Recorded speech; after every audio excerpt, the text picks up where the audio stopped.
Hi, this is Allison, host of the I Hate Trolleys podcast by Eternal Recurrence. Thanks for tuning in to our third episode. As a quick disclaimer, this podcast is not focused on teaching philosophy, but rather on helping get our listeners through the door on what philosophy can be through a quick diluted taste of it in a digestible and approachable manner. As a ground rule, we do not assume that our audience knows anything about any of this. In episode 3, I, along with my guest of the week, Andreia, who is my co-head for Philosophy Club, tackled the Christian Bible's chapter 2 of Genesis and the Tree of Knowledge. However, our conversation quickly devolves within the first 10 minutes into a discussion about free will, antinatalism, privilege, tropes, living as a woman, and teenage life with new technology. Stick with us, as this episode is jam-packed. All timestamps for the respective topics will be included in the description. Thanks for tuning in once again to this podcast. I hope you enjoy. I know. We're made for man. Yeah. Stop. And then when they get doomed for eternity, God's like, you'll be bound to your husband or whatever. Which who wrote that? So our punishment for eating fruit is just misogyny. A lifetime of misogyny. It's kind of rude. Okay. Welcome, listeners, to episode 3 of I Hate Trolleys. Today, I am joined by my friend and my co-leader for co-conspirator for philosophy next year at school. So, Andreia, do you want to introduce yourself to the masses? Sure. Yeah, so Allison and I both run a philosophy club or are hopeful to be running one in the school year. We're both going into grade 12. And we create a philosophy website, Eternal Recurrence, together. Shameless plug. Wow. And yeah, I like philosophy. I really think it's fun. And I don't want to say too much about it because that's just a losery conversation waiting to happen. I think that's good enough. That's good enough. You know, that's fair. Okay, let's jump right into it. So today we're doing Tree of Knowledge. I guess the full name is Tree of Knowledge of Good and Evil. Yeah, that's Genesis, first chapter of Genesis. And just sort of a general conversation of questioning the chapter as a whole. Yeah, what it is a philosophical text from a philosophical standpoint. Not from a religious standpoint. We're doing this from a secular perspective. Yeah. There's a lot of plot holes in it. I feel like everyone knows this, but if you overlook it, it can be sort of a watertight piece of philosophy. Mm-hmm. So that's what we're going to try to do. This passage has been long debated, and I think it's really interesting. Yeah, I feel like there's a lot of room for us to cover. So I think we can just start we can read it. Andreia, do you want to start us off? We're starting from the fall, Genesis 3. Hi listeners, sorry for the abrupt cut. We had some issues with the audio in this section, so I'll be reading this passage instead of Andreia. After that, it'll be back to our regularly scheduled program. The fall. Now the serpent was more crafty than any of the wild animals the Lord God had made. He said to the woman, "Did God really say you must not eat from any tree in the garden?" The woman said to the serpent, "We may eat fruit from the trees in the garden, but God did say, you must not eat fruit from the tree that is in the middle of the garden, and you must not touch it, or you will die." "You will certainly not die," the serpent said to the woman, "for God knows that when you eat from it, your eyes will be opened, and you will be like God, knowing good and evil." When the woman saw that the fruit of the tree was good for food, and pleasing to the eye, and also desirable for gaining wisdom, she took some and ate it. She also gave some to her husband, who was with her, and he ate it. Then the eyes of both of them were opened, and they realized that they were naked, so they sewed fig leaves together and made coverings for themselves. Then the man and his wife heard the sound of Lord God as he was walking in the garden in the cool of the day, and they hid from the Lord God among the trees of the garden. But the Lord God said to the man, "Where are you?" He answered, "I heard you in the garden, and I was afraid because I was naked, so I hid." And he said, "Who told you that you were naked? Have you eaten from the tree that I commanded you not to eat from?" The man said, "The woman you put here with me, she gave me some fruit from the tree, and I ate it." Then the Lord God said to the woman, What is this you have done? The woman said, "The serpent deceived me, and I ate it." And then God goes on to curse the serpent and curse them both. And he condemns them to earth, basically, where they suffer. Yeah. They start to bear children. They start to like suffer all the misgivings of humanity. The children kill each other. It becomes like a whole entire family tree. And now they're mortal, not immortal. Hmm. Yeah. Okay. So the part that really gets to me, and I think for context, I don't know if this is important, but maybe I grew up like very, very religious. My household is still very religious, and I used to be. I used to, do the whole 9 yards, go to church every Friday for like hours after school. Every Sunday I would go to church. But the part that has always sort of weirded me out is the idea that Adam and Eve had free will when doing this. Because that's the impression we're taught. We're taught within the church that it's a very conscious choice they make. They choose to deceive God, I guess would be the best way to do it, to say it. They choose to go against his word and his goodness, and they choose to condemn themselves. Sort of under the illusion that they know what they're getting themselves into, and they don't. It's like a whole paradoxical thing because they didn't have the wisdom to know what evil was. So how are they supposed to know in the first place? That I'm not sure. How I interpret it is that God didn't give them free will at all, and knew that exactly that was what was going to happen, because the knowledge of good and evil is an inherent aspect of the human condition. I feel like in the Garden of Eden, in the utopia, quote unquote, they were living almost like animals, just like enjoying the present moment, not really thinking of much. That's not to say that there wasn't like evil scurrying about, the serpent who was there, but they couldn't recognize it. So I think that it's all symbolic of like a higher level of consciousness or something, and that like our us being self-aware and moral agents.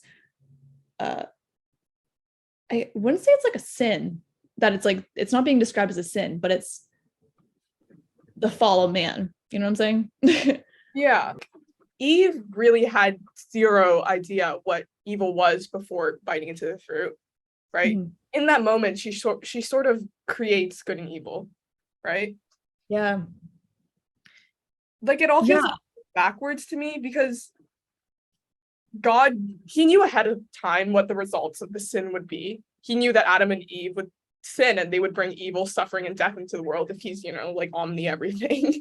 Omni. So, like, why did he tempt them? Like, what's this little power play? I don't know. It's also weird because in the passage it says, oh, when Eve saw that it was like useful for gaining wisdom, it's like, I thought the whole time was that need for gaining wisdom there if you weren't on like some endless pursuit of knowledge in the first place? Like you were like chilling, you know what I'm saying? I feel like how I interpret is that them eating the fruit is then when like that spark of like, I need to know everything and I'm having an existential crisis is like born. And that's, everyone wants wisdom, but I don't see how that happened before. So that's also another plot hole. Like they weren't created, I guess, with any past knowledge of what wisdom is, as you said. They weren't born with any they weren't created with any past knowledge of what good and evil is. Like it feels to me that they were like, this is largely like an innocent thing, and they just get condemned to earth. Exactly. Like Adam, also, he's just kind of like, she did it. Yeah, right. Snitch. You're gonna snitch on your own wife. Also, screw Adam for that. There's something to be said about not taking responsibility. I also feel like that's also a different thing. Yeah. I don't even know, but sure, arguably, like Eve reaches for the fruit first, right? And what does it say? Let me directly quote it so that I don't. She also gave some to her husband who was with her. I mean, he took it, right? Exactly. He's just as responsible. Yeah. It also like has some like, I guess, like sexual temptation undertones. This is how we reviewed it in English, I remember a few like years ago. Mm-hmm. That like Eve's like a sinner for being like a temptress or whatever. That like Adam couldn't like control himself. There's also a lot just like wrong with I don't know. I don't Yeah, there feels like a lack of agency. Like it feels like to me, it feels like they're really painting Eve as like evil and yeah. with like whatever, like talking to the serpent, and Adam is, I don't know, frolicking in the background or whatnot. I guess he's not responsible for any of this. Christians say that Adam and Eve were given like a chance to obey or disobey him, right? That's like the overarching thing. And they had a chance to do everything they wanted except eat the tree. That's like the one thing you can't do. Exactly. So I guess arguably like the tree needed to be there to give some illusion of free will, because then they can choose between something. Exactly. That's the whole like crux of free will and free will philosophy and debating it, is that I mean, what's the point if we live our lives as though we have free will? You know what I'm saying? Let me inquire. Can I ask if you're comfortable, what are your personal beliefs about free will, I guess, in general? Or just connect it with the passage if you want. Honestly, I think that we don't have free will just because everything is just so like connected, every successive moment, and like butterfly effects, like a flap of a wing here can cause a tornado there.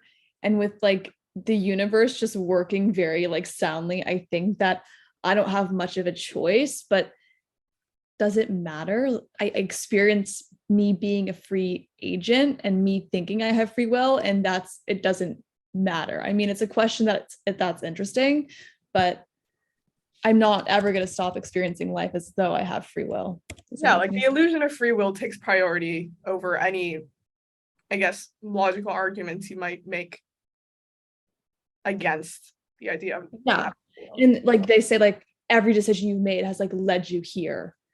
So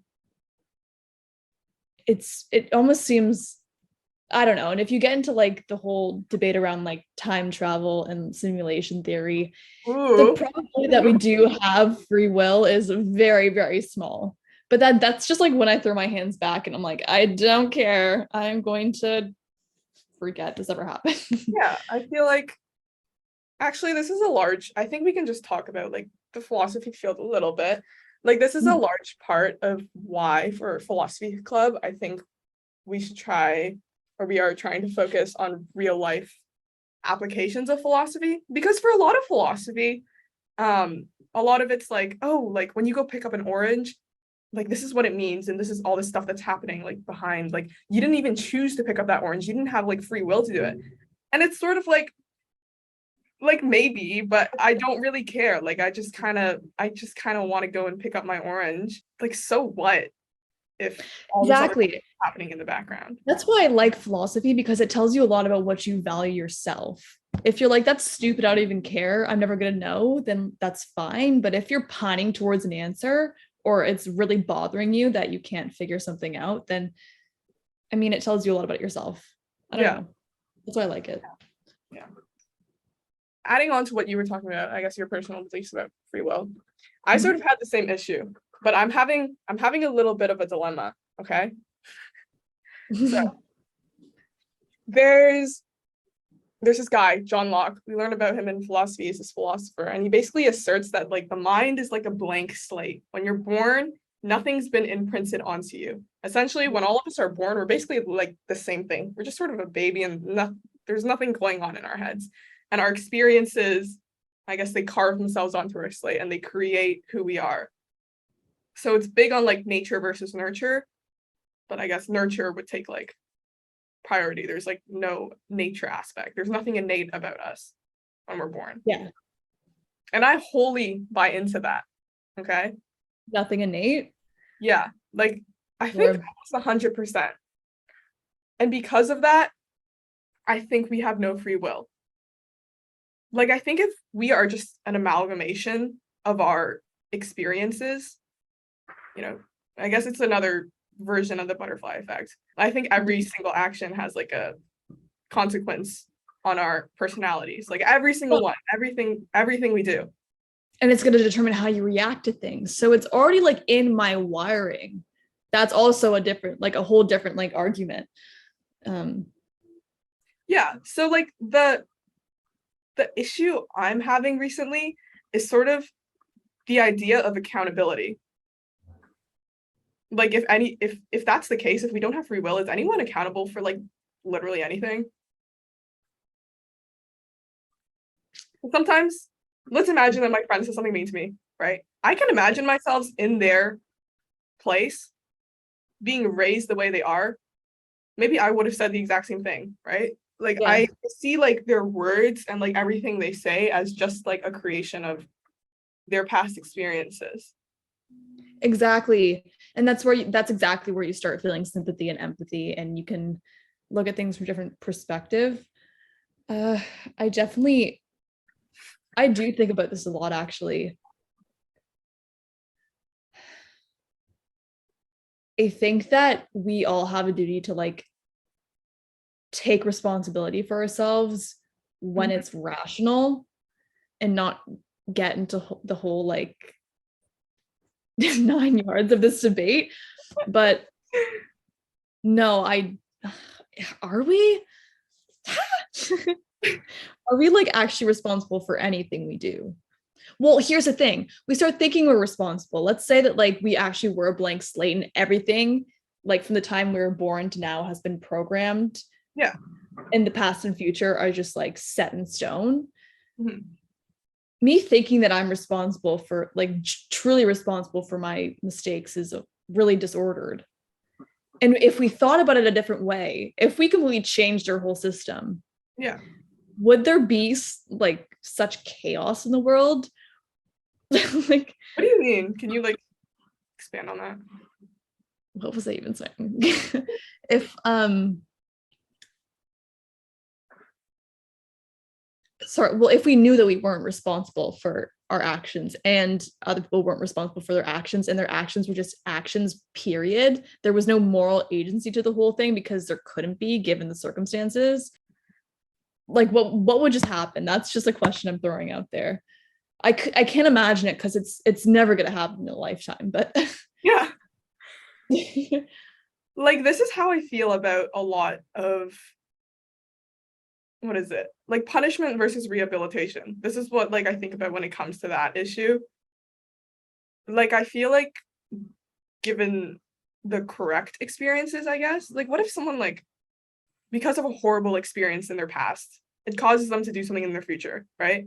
Yeah. This butterfly effect, right? It's created them into this person, I guess. It makes me feel like they're not liable for that, right? And because of that, given the correct experiences and maybe certain experiences, we can like program them for who they might be in the future. You know, if we make them experience something now, maybe we can predict how they act in the future.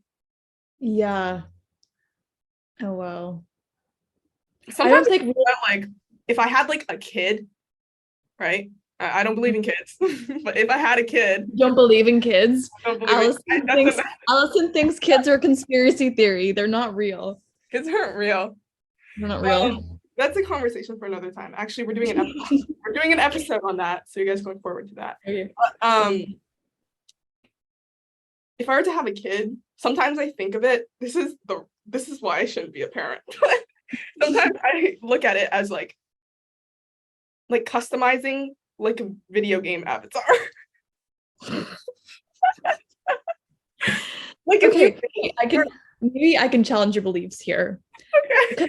That's like true. I find it so weird when like people are like dressing up their babies in Dior at the age of 2 months old. I'm like, I've been seeing that. There's like, okay, this is like another conversation, but there's like children influencers and it's really freaky. And I worry about the psychological impacts about that every time I see like a child show up like on my Instagram in like little clothes. I'm like, what the hell is this? I know. And they have no say in it, which is just really pisses me off. There's actually so much more to be said about that. It's sad, but I was having a conversation with my mom the other day, and I was like, why did you want to have kids? Mm-hmm. And she was like, you know, people who decide not to have kids later in life, they're going to find, I'm not actually saying this about you, this is just her perspective. We're good. They're going to find that there's a missing link in their life, and that's going to have to be something they're going to come to accept, meaning that, like, in a lot of senses, like, having children is like life coming to fruition in like full circle. That's what she thinks. I can get around that. I don't know. I definitely feel that I think me not having kids is more of a personal belief than like a don't have kids. Yeah. But as a person who's like, this is gonna be so corny, but like a person who's big on like meaning of life and like what life is, like I worry about that sometimes. Like what happens if I don't have kids and later on in life I'm like, God damn it, like I'm missing something. That maybe children are the meaning of life. But yeah, but that's like, everyone's telling us that we have to have kids, and if we're feeling unfulfilled for whatever reason at the end of our lives, we're gonna automatically pinpoint that on not having children. Yeah. So who's to say? But I think there's so many people who have children for the wrong reasons. And we don't talk about often enough that you have to be 110% committed to raising children. 110%. Yeah. And it's like life's biggest decision. And that's what scares me so much. I never want to get into a situation where like I even want to like 80% have kids, if that makes any sense. Yeah, no, you gotta be willing to dedicate your life, because that's literally what it takes. Yeah. Also in the idea that like your experiences like program you to like who you're gonna be, like being a parent under that context is extremely terrifying. Yeah. Like knowing what you teach your kids, I mean, obviously, like knowing what you teach your kids is gonna like affect them when they're older. But what they see, what they experience, you know, if you're ever like, an asshole to them, that can like affect them for life. You know, once I know. And oh, sorry, go on. no, that's all. Like, yeah. More so just the experiences that they're gonna have out in the world that you have no control over. I would say a bigger fear of mine is having a kid who gets relentlessly bullied and just bad things happen to them, and you're just sitting there like, I can't do anything about this.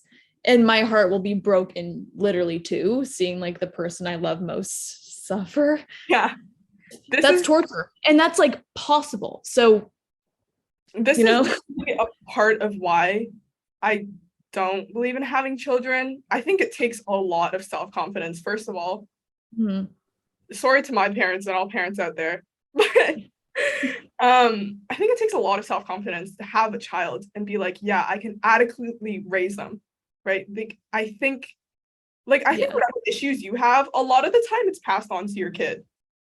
Oh, 100%. But right? No one comes out unscathed. No child comes out without some emotional baggage. First of all, you have to be willing to like buy into that. Second of all, you have zero control over what happens in life.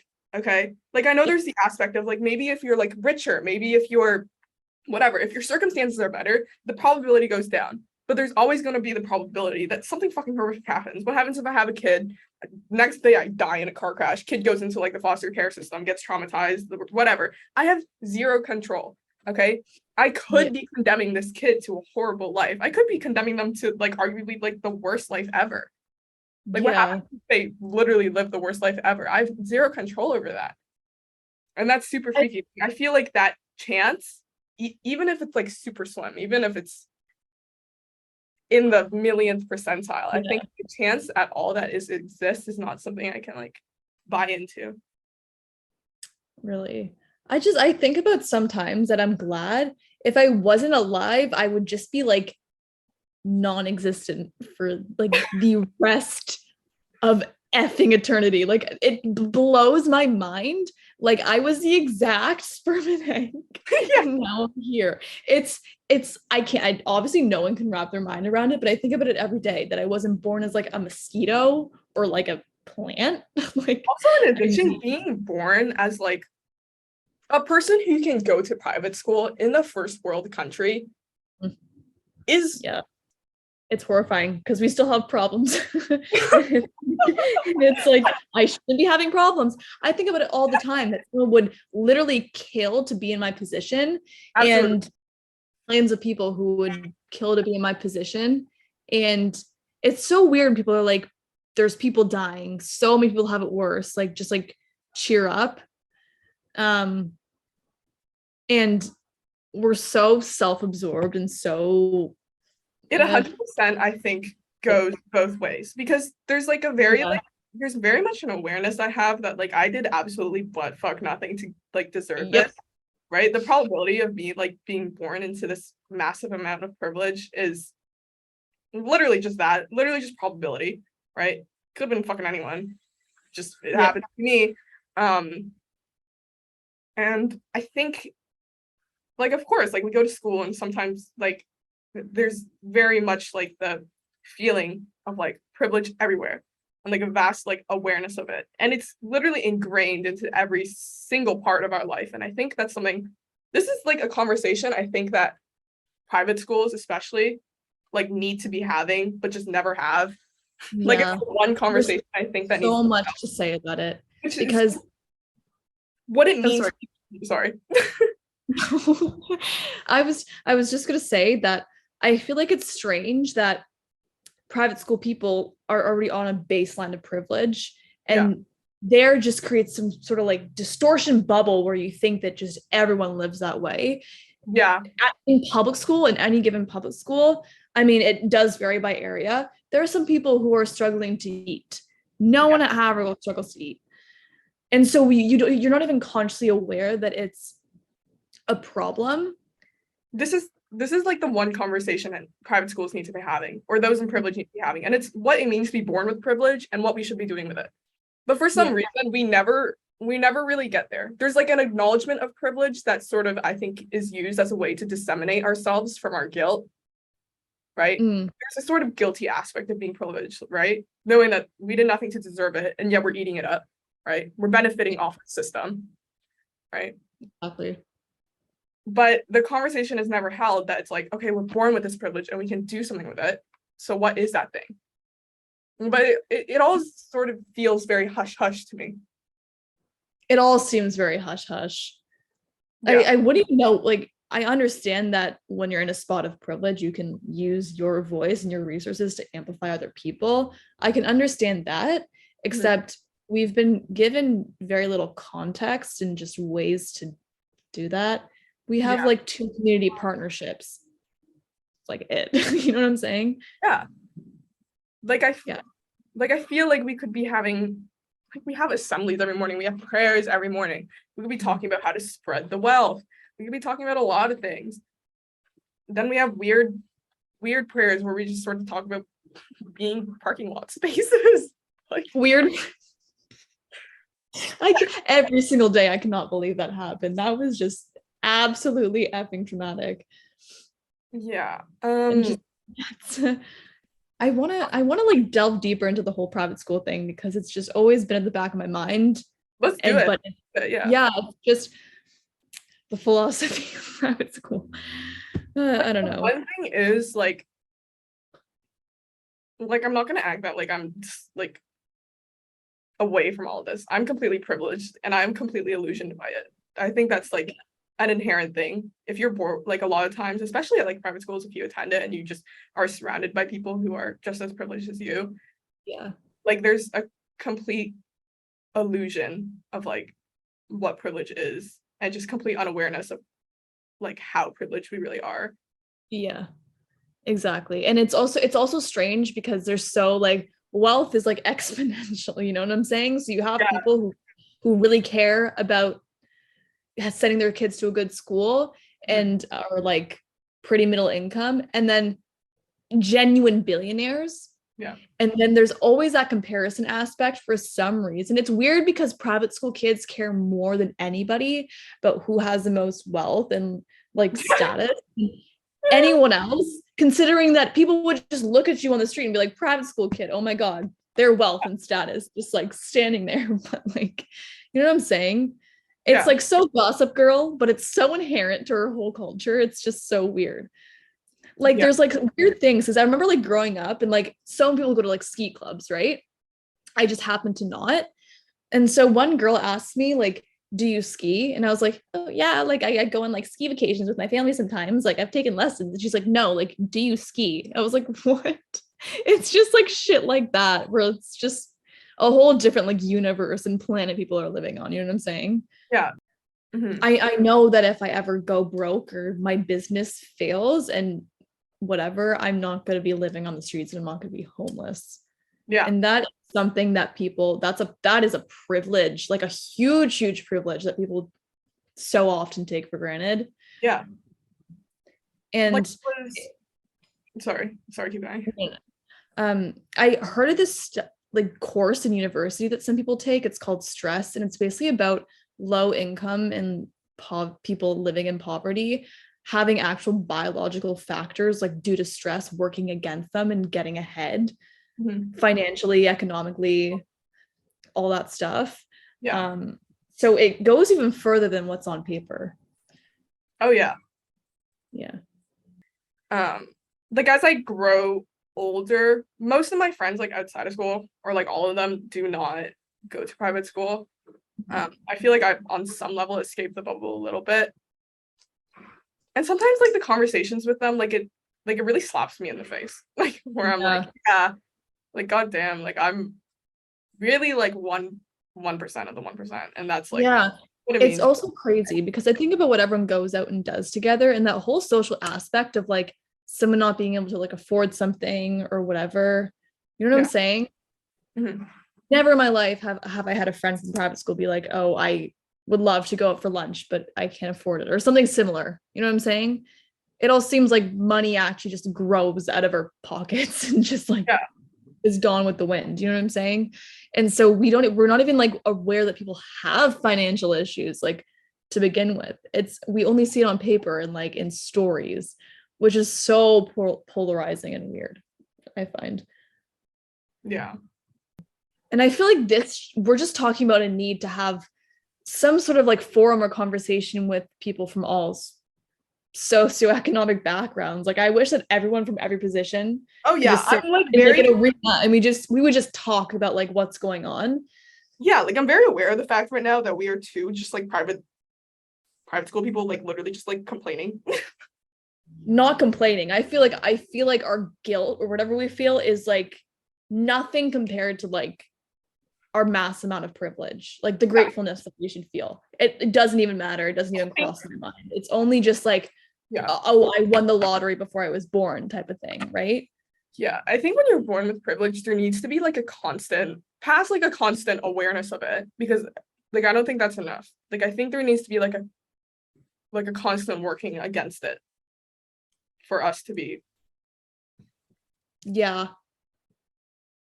It's like, so weird when people kind of like say stuff and they're like, I know I'm privileged, but, and then they just have to say that short snippet and then they can just say whatever they want almost.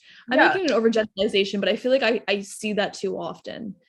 There has to be some integration of what it is.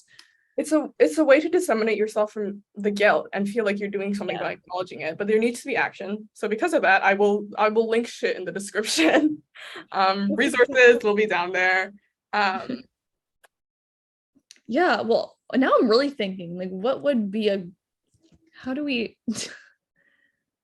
good initiative at our school to combat this or try to talk about privilege in a different light, in a true and constructive manner, rather than disseminating ourselves of guilt and then getting on with it.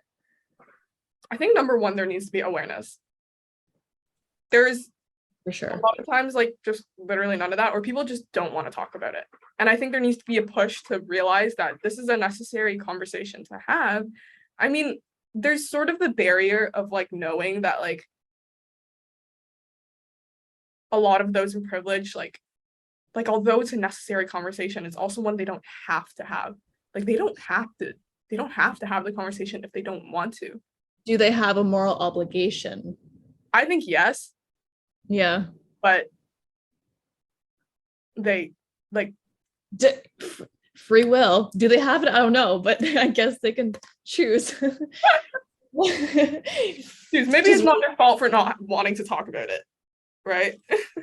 maybe I'm not sure. Well, I mean, then I feel like if we're talking about the whole blank slate thing, it's everyone else's responsibility in raising a child to make them want to talk about it or make them good moral agents. I feel like that's just kind of a fact, but yeah, I'm not sure.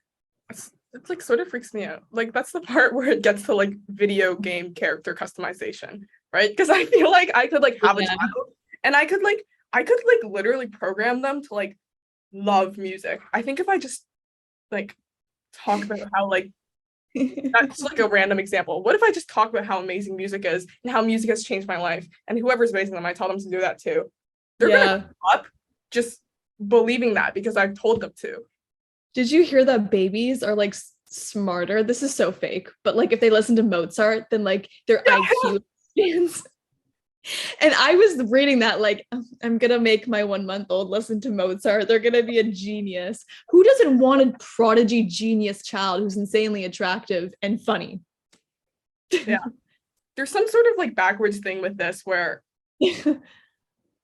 like this is also a part that freaks me out having children, right? This is also where it comes to like one of the examples where I think it's the wrong reason. You're doing it for yourself, making yourself feel good. I guess we could talk about like the hedonism thing where maybe everything is meant to make you feel good, but yeah,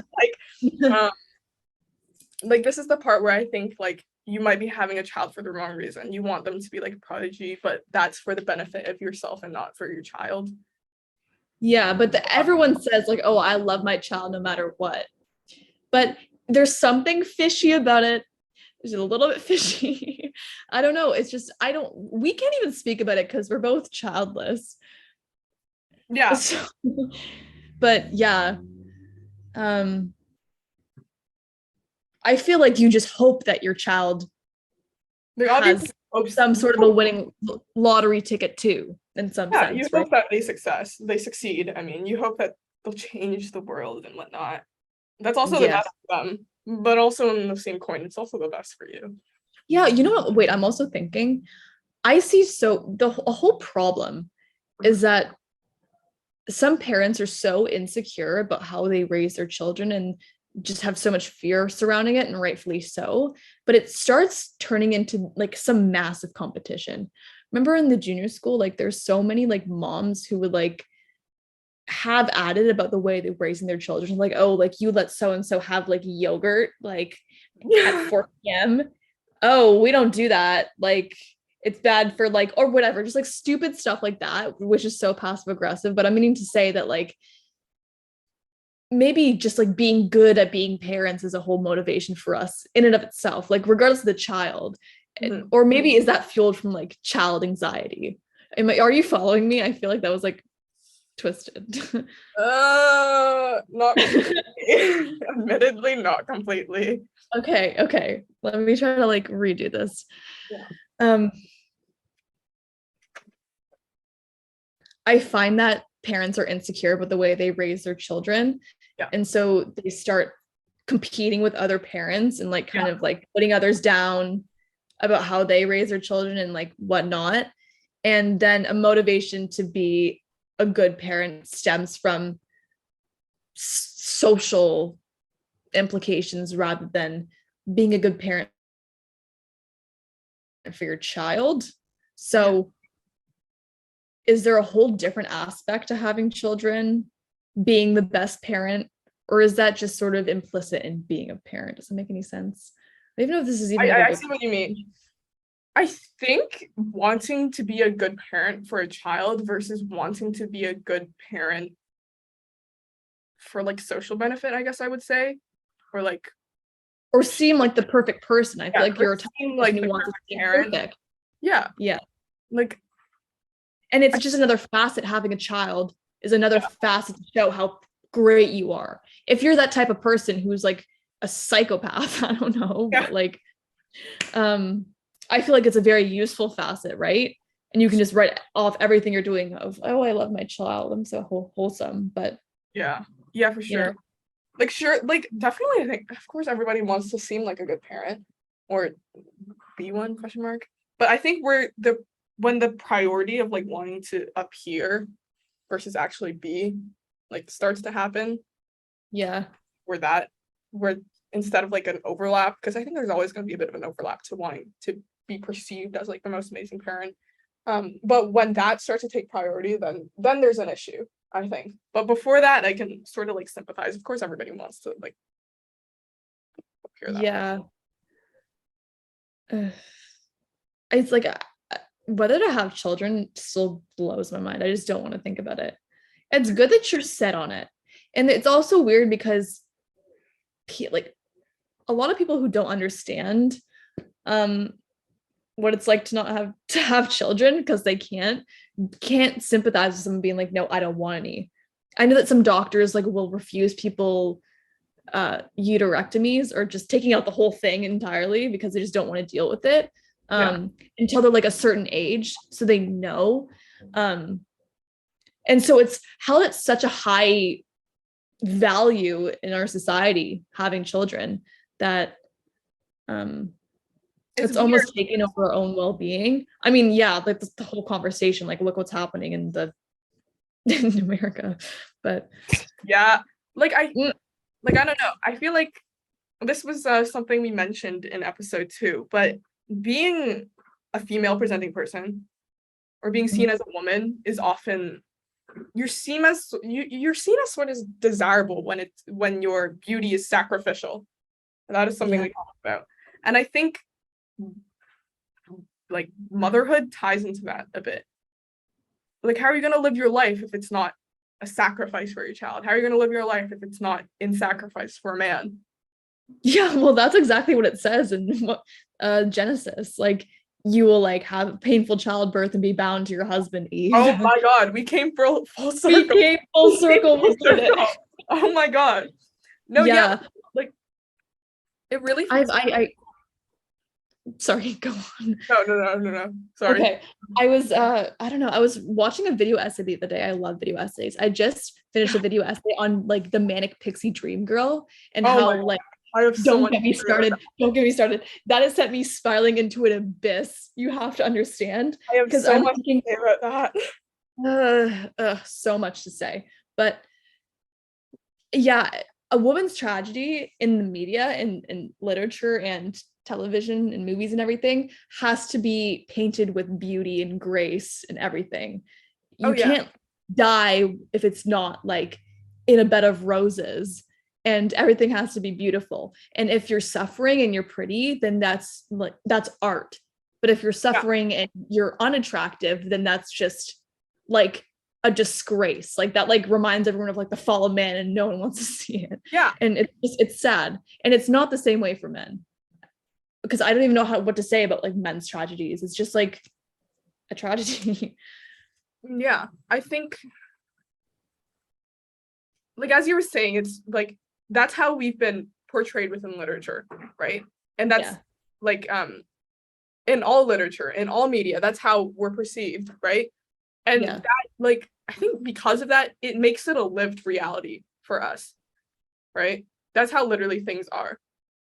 Like, it becomes another facet for us because it seems so real. I think autonomy within, this is something we talked about in episode 2, but autonomy within a woman is always going to be seen as like a negative. As much as we push for girl power and we push for like women independence, right? We're not there. We're not there yet. It always has to be rewritten by a man because what was I saying? Oh yeah, it's rewritten by a man to be like the cool girl trope, or like manic pixie dream girl who's like free and wild and like lets you see a different side of life. It's like a man can do that just being himself. You know what I'm saying? Yeah, because everything within literature, like women have been seen through the perspective of men, and we're made for men. All of media is made for men, right? It's made for the gays, and because of that, like it's really hard to define yourself in life as a woman outside of a man's perception. Or someone defining it for you. I was thinking about this the other day, and I don't really know what I'm doing. Like, I'm just trying to like spell some things out. Yeah. This is my thought process.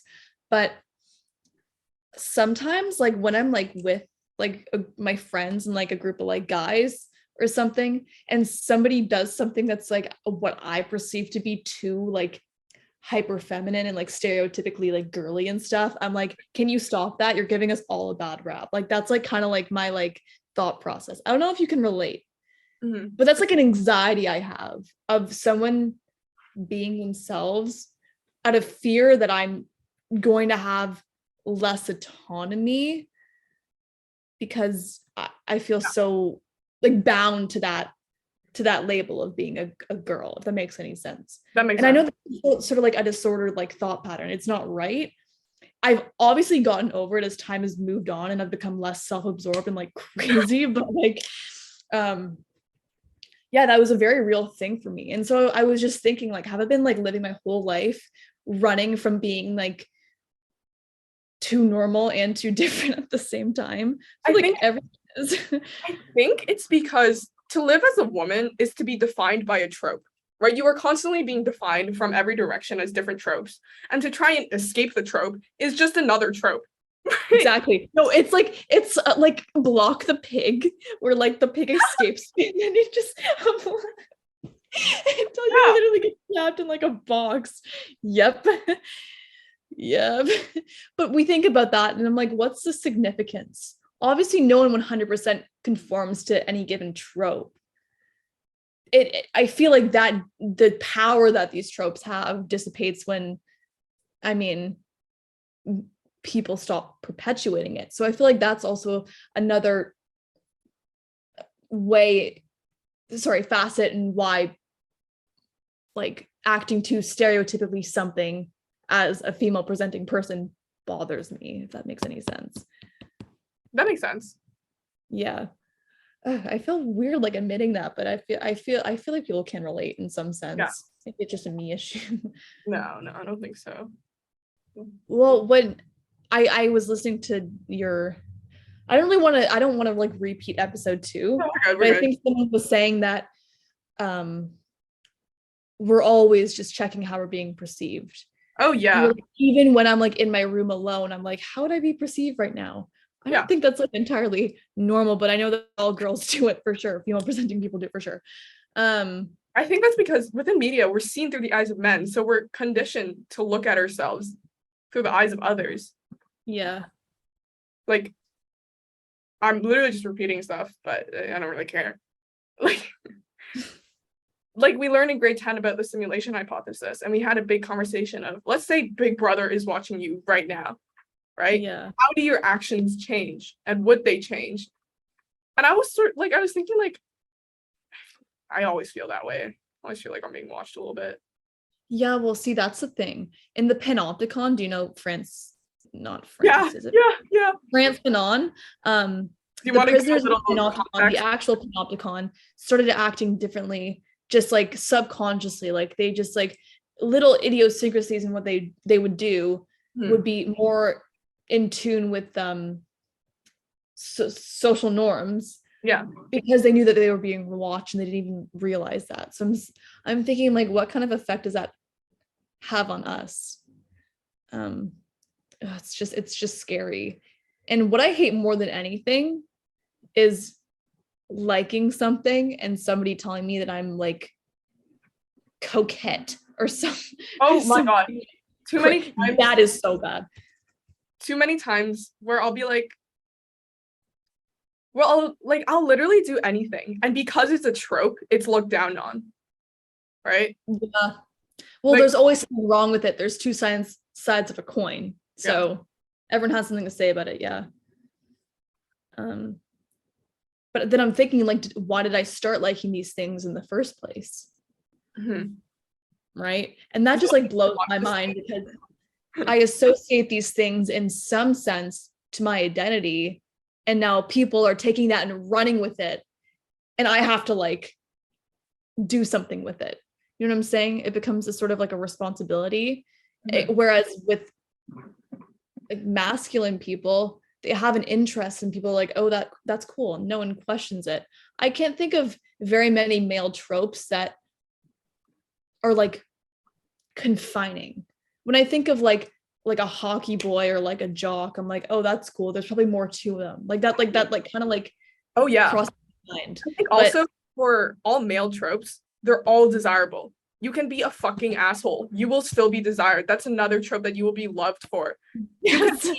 Literally, you can be a serial killer. This is another fucking weird thing where people romanticize actual genuine serial killers. You can be a murderer, you could be eating people for like lunch, and you will still be desired. Yep. Oh my gosh. I feel like the serial killer trope is like a complete 360 of like the like, I don't even know, like Prince Charming. And that's like also like it's like the north and south pole of just like male tropes just sit right there. I don't know. Yeah. But yeah. I think it comes also from the like sorry. No, sorry. I find it weird that like people like say like, oh, he's respectful or something like that as like an adjective, like a describing word for them. Yeah. Being like, oh, they aren't shitty people. Who, well, I mean, that's also a side of a coin for us. I don't think anyone like kind of describes girls as respectful. Kind of just assume they're like good people before you say anything else. But I find maybe we're tapping into something, because I feel like it's not automatic for men in my experience from like what I've heard. It's more acceptable for you to be like absolutely like a douchebag when you're a guy.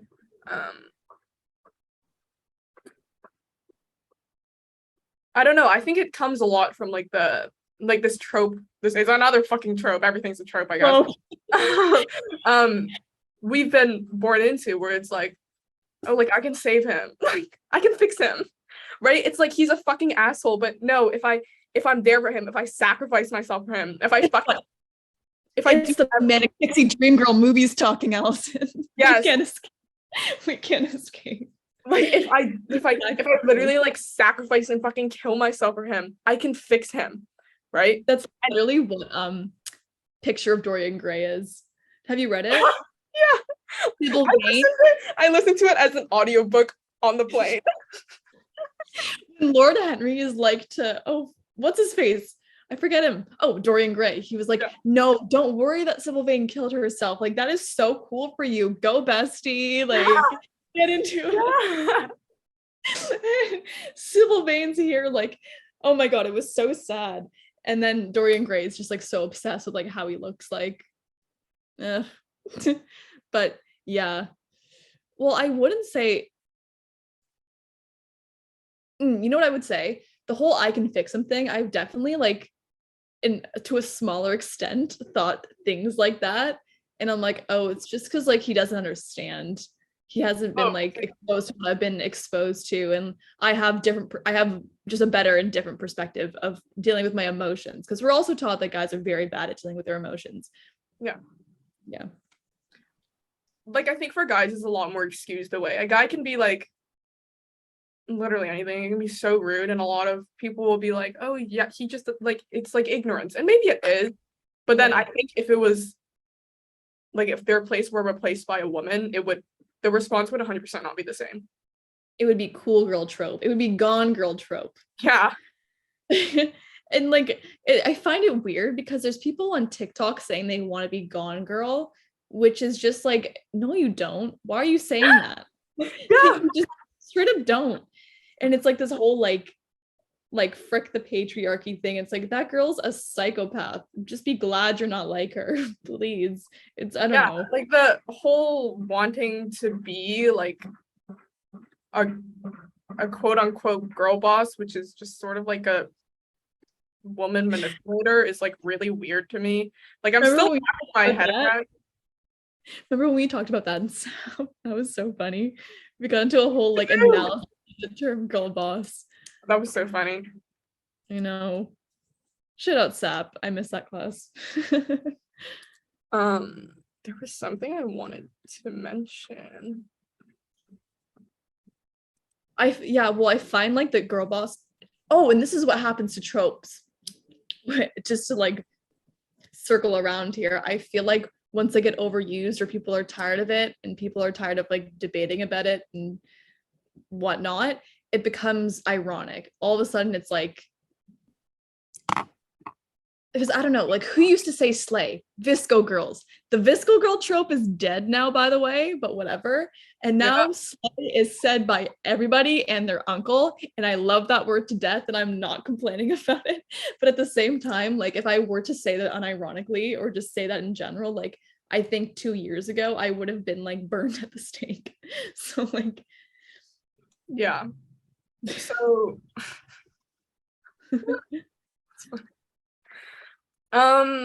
So I'm chief editor for this magazine called The Brain Scramble.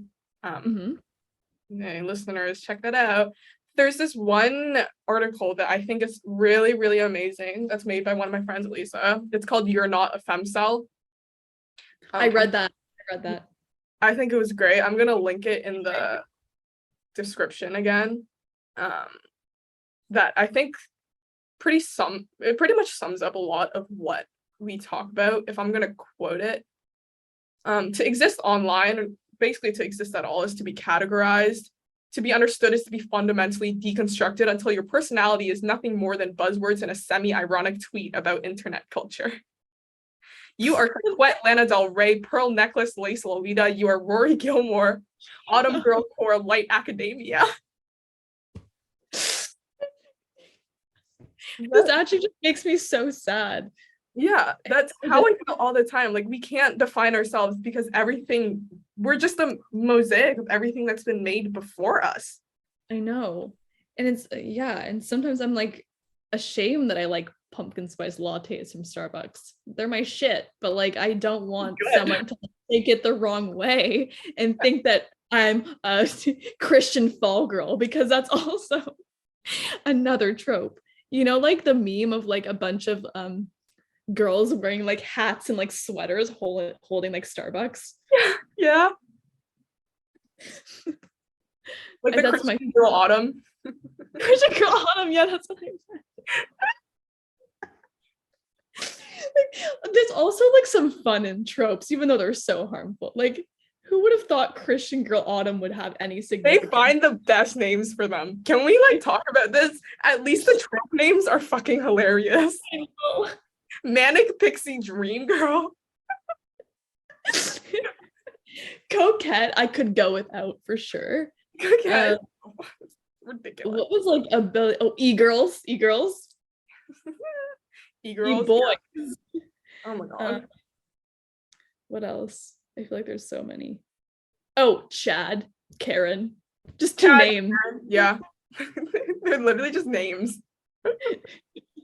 That'll never be used again. Did you hear that like in the past 2 years there's been like no Karens born? Not one child has been named Karen because that name is cursed forevermore. Which I find like I didn't know we like had the power to do that. Like what if our name next? It's really, really weird how internet culture is literally synonymous with our lives now, right? Before there was, I think earlier on in the earlier days of the internet, sort of 2014 to 2016 era, there was still a disconnect, right? What you see online is still not very, like internet culture was very not interwoven with daily life and culture. They were two vastly different things. You had to go through effort and you had to always be on the internet to eat up these memes. You had to learn about them. Now it's literally just how we live. Exactly. Like we're besieged with it. Like 10 years ago, like the only like, I mean, the major cultural influence would be movies and TV. And even then, like I find us being teenagers, some of like the high school movies and stuff that we would like aspire to be are so just not how it is. You know what I'm saying? They're like not hyper realistic at all. Yeah. And there's like one piece of media that you can like take your inspiration from. Now I'm scrolling on TikTok with people who are like so similar to me and like get like understand everything that I understand, like not some like 40-year-old director for like a teen flick. Yeah. And so it seems a lot more real. At the same time, it's also crazy because no one's in charge. Like there's no like big guy sitting in the office and they're like, like how should we like raise our kids? Like what's gonna happen here? No, even though that's strange in and of itself, it's just like an amalgamation and we're all just like imploding on ourselves, which is just so weird. It's because like we're all making media for ourselves, and it's really because we're all just eating it up, and it feels like we're all sort of like meshing into the same person. But then there's also like the flip side of like where I feel like there's like an increased number of like echo chambers, right? You just hang out with people that like share your same views and stuff until you go out into the real world and not the internet, and you realize that you're not the main character. Yeah. Yeah, I mean, who knows what's going to happen with internet communities and just like TikTok and everything we're talking about in general. I like feel like I'm going to go back to this podcast in like 20 years and be like, little did they know. Yeah, metaverse is like coming alive. That's a thing. Don't even talk about it. No, but for my birthday, my friends gifted me a VR headset. Oh, cool. Yeah, like they got me an Oculus. And I've just been playing like silly little games on there, like not role playing, but that's what I want to talk about. Like I've been playing like adventure games and sort of like Beat Saber and just like little dance games. I can't get myself to buy into like VR chat. Neither. I feel like there's a very slippery slope to go down. And I find it's weird because we have an increased awareness about this whole thing. When cell phones and text messaging and like AOL chat first came out, nobody thought it was harmful or bad. It was just like butterflies and rainbows for a bit. Mm-hmm. And now we know the dangers very, very viscerally about social media and VR and the whole thing. So I feel like it might not have such an instant snowball effect as it has in the past, if that makes any sense. Yeah. And people are going to be more inclined to use discretion about it. I feel like it's getting worse a little bit though. Like I think because like I don't know, kids are growing up with social media, they feel a need to grow up faster, right? They see like I don't know, I see like young children go on TikTok, they look at older teens, they want to be like them, right? They're eating up. They're taught more to be like older people than to act their age. Right. See, that was me, but with one character on Disney Channel. You know what I'm saying? Mm-hmm. It was less accessible to me back then, and even then, I wanted to grow up so badly, which I find is sad. Yeah, should be the other way around. It should be the other way around. It is the other way around, which is just so. That's what also bothers me on a daily basis. But yeah, you should definitely do like a whole episode on internet culture and like get like more things organized because I feel like I have to do like a multi-part series. Yeah. Like, there's so much to say. I don't even know where to start. Also as a person who was like largely, I think literally fucking raised by the internet. I mean, like when I was like 7, maybe like 8, I started like literally spending hours of my life like watching YouTube, eating up this fucking media, and there's unlimited amounts of it, right? Exactly.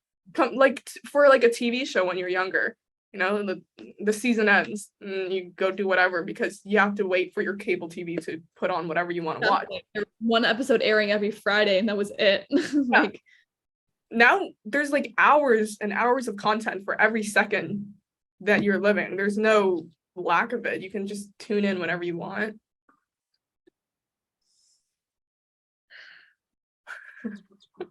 It's just all the things that we would be doing if we like weren't on social media, and that haunts me every single day. You know what I'm saying? I don't know.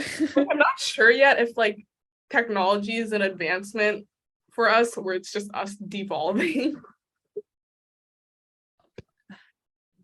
I think our quality of life is going to start devolving when we start evolving as like a robot.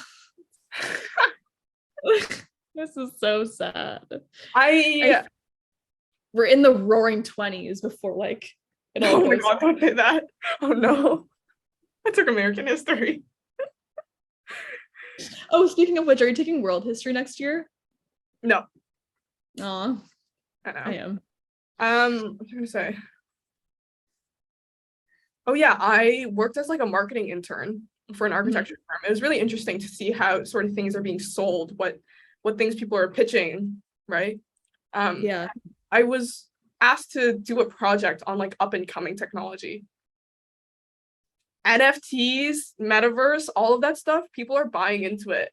Like it's Yeah. becoming real. It's becoming tangible. It's also becoming really weird because now you can go in stores to buy an NFT, which isn't a physical thing. Well, isn't that just like money glorified?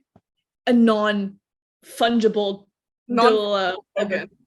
Yeah. Yeah. Isn't whatever, it's a piece of paper, but that's still a non-fungible token, right? It has a value. It has some like weird symbolic value. I feel like if you take it out of like the digital marketplace, well, I mean, it's still, what am I saying? I feel like it's just money. The truth is, it's just money in a decentralized digital marketplace. And unless that marketplace actually has some sort of real life tangible value to us, there's no point. But that being said, people are taking interest in it, so there will start being value. But I also feel like then our governments are going to get involved if it becomes more powerful or a threat to our actual economy. I feel like it might just come to a weird dead end. I don't know. Yeah, I don't know if it's gonna like take off or go absolutely nowhere, because I don't think there's like an in between. Also, because I think that this is like back to the privilege thing. It's another way for like rich people to just bounce off each other. It's like rich people Pokemon card trading. It's like them just being 8 years old again. They're like, oh my gosh, what's it called again? My crazy ape or something. Oh my god, yeah. Like that. Oh my god. This is a conversation for like another time. Like I got really into Pokemon cards. Like, oh cool. My brother has a whole collection. Wow. You can damn it. Well, I watched like unboxing Pokemon videos. That's like a whole nother, maybe that's like another trope that's got to be like slapped onto me now.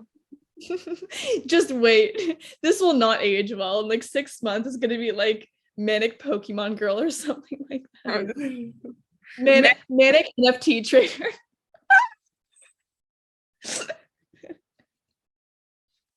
Oh my god. Oh my gosh, should we run a social experiment where we just like start a trope from like thin air on TikTok and see where it like ends up? How were they born? It very slowly, I find. Yeah, I think it goes from like one thing where something becomes popular and then people start hating it, right? This always happens. Something will take off too fast, and because of that, but everything at this point takes off really fast now. People start hating it. They're like, this is so fucking annoying. And then they give it a name. That's when the trope is born. And then people go 180 again, and they're like, stop hating it. Let's love. And it goes back to like, this trope is now acceptable. And it's now implemented in our society. And now it's just another fucking buzzword.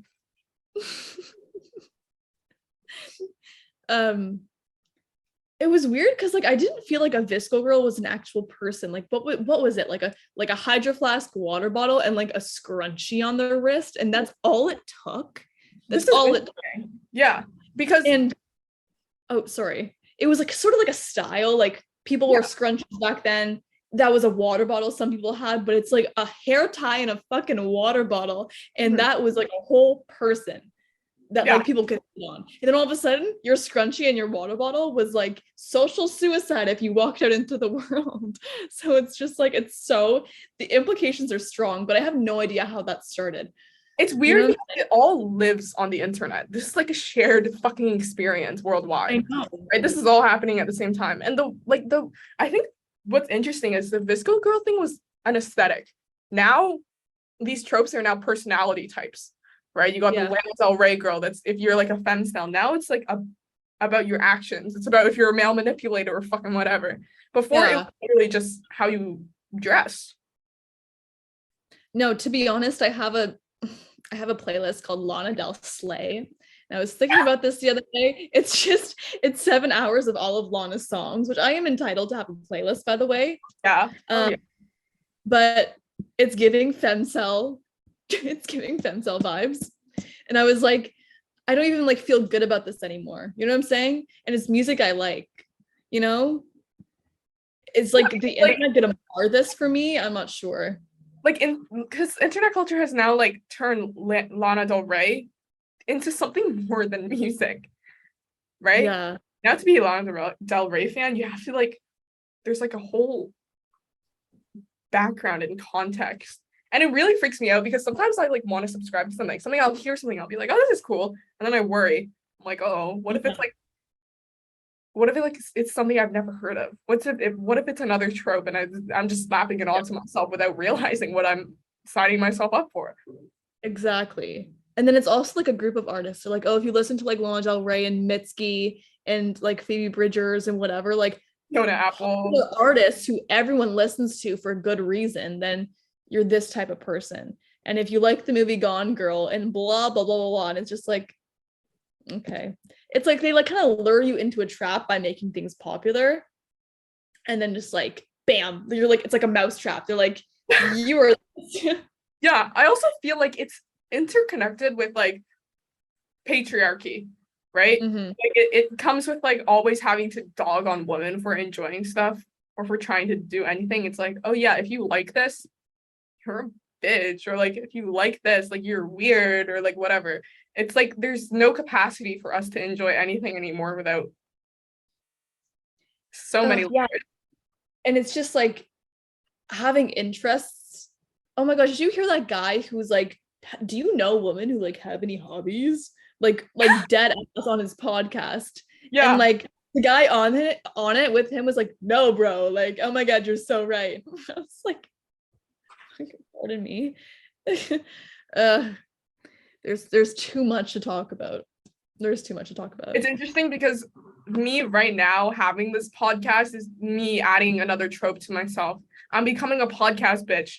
Like, no, don't even say that out loud. I swear to God, if Manic Pixie Philosopher Cheek comes out in like 2 months. Philosopher is an aesthetic now. It's so weird because I mean it's us trying to like compartmentalize ourselves, because like it's not how it works. Like people like try to do things to fit in a trope and aesthetic. You know what I'm saying? But it's just like, did people in the medieval times think like, oh, this is so like Lord Henry-esque? like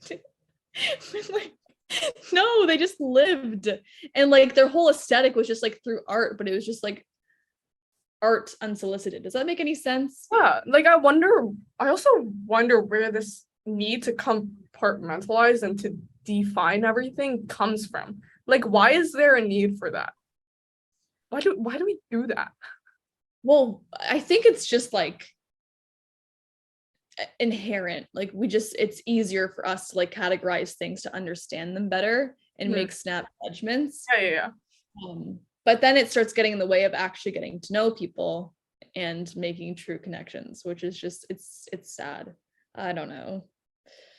It's also weird because like dating apps, like you just like talk about 5-year hobbies and people automatically know that like they know you and like you'll get along, which is also not true. I feel like hobbies and interests are like 10% of who we genuinely are as people, if that makes any sense. But it doesn't feel like that.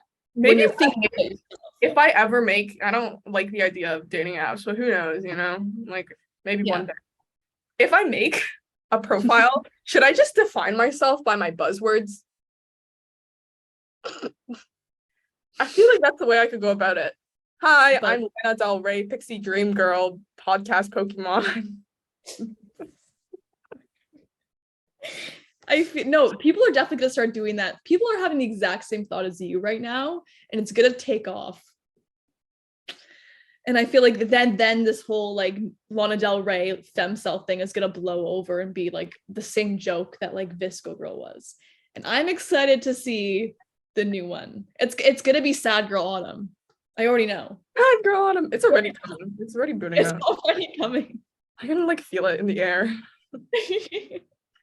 Smell it before it comes. We covered some good stuff today, but nothing that like we intended, which I feel like is good because like we were like passionate about like what we were talking about. Yeah, it's literally fine. I'm happy we're able to branch out for the listeners. Next episode, it is either going to be justice and taking a philosophical look on justice and questioning like what it means to live a just life, or it'll be gender, or it'll be antinatalism. Yeah, you know, I have no fucking idea. Anyways, it'll be interesting. So tune in for next episode. Yes, but thank you guys for joining us. Thank you, Andreia, for being guest. Of course. This was fun.